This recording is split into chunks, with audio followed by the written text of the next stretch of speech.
So here what I'm trying to do, I'm putting this in slow motion because it gives me more time to talk and you can analyze it. But all what I'm doing here is I have this theory that I do need to still test out with a sparring partner. But taking the unarmed footwork that you do in an unarmed fight, and I'm showing what it basically is here, like my general skill set here. You know, I'm not a pro, I'm not a teacher. I'm just a person that wants to use what works. But this is my basic footwork that I would do in a combative scenario, not a self-defense scenario. I'll talk a little bit about that later, but more of a combative, dualistic, agreed, one-on-one type of fight. So I'm thinking this type of movement, if I were to engage in such,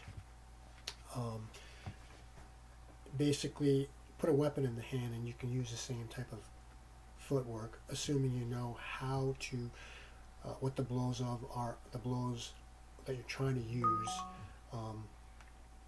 what they are, the body mechanics, etc. For example, with sticks, you know, the theory is you can work with sticks and you work with knives, you can work with machetes.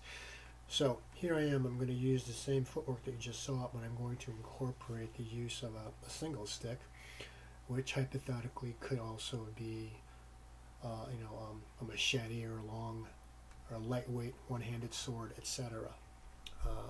Not quite fencing here, but right there you can see that was probably like a little non-telegraphic straight thrust. So I'm using the basic unarmed footwork that I've been familiar with and I've used all throughout my life, or been familiar with all throughout my life. Again, I don't compete. I don't engage in regular sparring, but in my early years I've done lots of sparring and full contact, etc. Even before UFC and MMA was even a word that you knew about. So basically I'm thinking is once you get down to basic blows with a stick, I think a stick is a great, I'm on that philosophy that it's a great trainer. Once you get those blows down, and we're talking fundamental blows, in a lot of the FMA they talk about 12 angles of attack. It's kind of confusing. I mean, really it's like 12 ways to hit somebody with a stick. And out of the 12, you may not even use all 12. Maybe there's 3 or 4 that all really matters, unless you're doing some type of competitive work. So what I'm thinking here is, and feel free to comment, is that especially if you were in the point fighting days, if you grew up in point fighting, the Chuck Norris days, believe it or not, if you can incorporate that type of movement with say a blade or a machete, it seems a lot more applicable.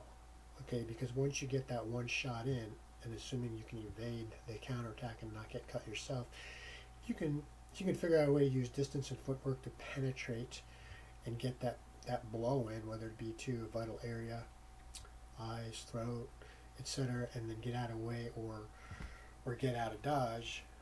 You're probably going to be effective, as opposed to the modern MMA where you're brawling it out, or even some FMA where they show a lot of folks using knives or machetes and they're kind of slow motion, and they're using like hubad or stick and drills. They're staying in close. And they're doing all these drills. It's my feeling that you can't pull that off in a full blown, emotional, anger driven life and death situation. All you're going to get is just 2 guys that are both getting stabbed and cut, and you're both going to die and walk away. Who wants that? For those that are the traditional, more traditional fighters that are used to point fighting, you kind of might be able to see what I'm talking about. Like, so here I have the knife. Okay, all I'm doing here is I'm staying as far out as possible. Again, this is a combative, mutually consent type of agreement. And here I'm just slashing at anything that comes my way. Kicks, punches, stabs with another arm. I'm going to arm to arm. That's my target range. I mean, am I going to go in for a body shot with the risk of getting a body shot myself? I mean, when you bridge the gap and you're within striking range or grappling range or clinch range, the one who initiates the attack is the one that's going to make contact, is the one that's going to have an edge. If you have a really great combination and you're fast hands and you're getting close, and you just let loose, you're probably the odds are, based on the firepower theory, that you're gonna be the one taking the guy out. So that being said, put a knife in your hand. I mean, who wants to sustain that? And is it even possible? Contrary to modern thinking, it's not possible. But again, I don't go around having knife fights. A lot of this is just theory based on some experience of sparring. So assuming you, I mean, that's all the combative mindset here. So here, what I'm going to do, I think, let's see, we can intercept all of that, preclude all of that. So to me, in the modern world, this is your fighting stance. It is a passive stance, a non-aggressive stance, a negotiating stance. There's no reason to get into fighting stance in a modern context where you can get sued, where based on a mutually consenting scenario, you're just as guilty. I mean, why defend yourself successfully and end up going to jail? Okay, so without going through all the details here, you can look this up. It's called defense, the de-escalation stance. Excuse me. To me, this is the modern day fighters, the contemporary fighter stance.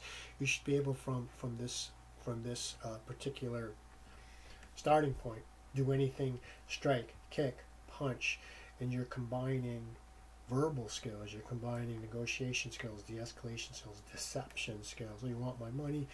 Everything's cool. I mean, here, I'm not going to go into the acting right now, but you got to be a good actor. You got to be a good actor. You got to have blows that you can strike and launch from any position, and it's basically the science of the sucker punch. So anyway, those are my thoughts. I'm just going to play this thing very quickly now, and then you can kind of see what's going on here. Hit me up with any questions.